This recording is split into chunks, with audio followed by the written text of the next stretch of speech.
వచ్చింది, ఈ డబ్బుని దీవించయ్యా, ఇదిగో నిన్ను గణపరుస్తున్నాను, నా జీవితంలో అన్ని విషయాలు కావాల్సిన ఘనత దయచేయి.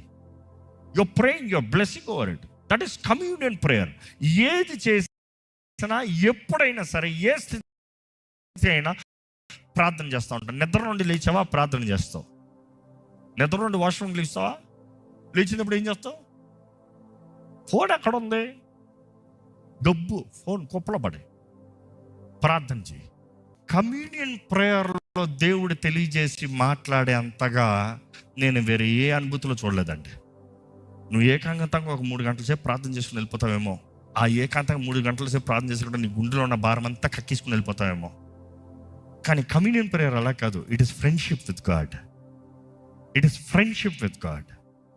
ఇక్కడ దేవునితో నేను స్నేహం కలిగి ఉన్నాను. ప్రతి ఒక్కరికి కమ్యూనియన్ ప్రేయర్ ఉంటుంది. That is the first kind of prayer. రెండో రకమైన ప్రేయర్ చూసినప్పుడు సప్లికేషన్ ప్రేయర్స్. సప్లికేషన్ ప్రేయర్స్ చూసినప్పుడు, supplication is all about lifting up your needs. సడన్గా ఒక సమస్య వచ్చింది, సడన్గా ఒక అవసరత వచ్చింది, సడన్గా ఒక ఖర్చు కావాలి, నీకు ఏం చేయాలో అర్థం కావట్లేదు. ఆ సమయంలో దేవా నాకు సహాయం కావాలి. మనుషుల్ని అడుగుతాం కాదు, ఫోన్ చేసి పలానా వ్యక్తిని అడుగు.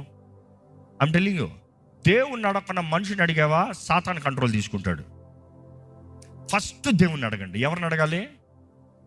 వి always say put God first.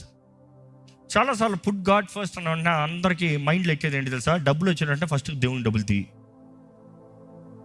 God wants to be first in everything of your life.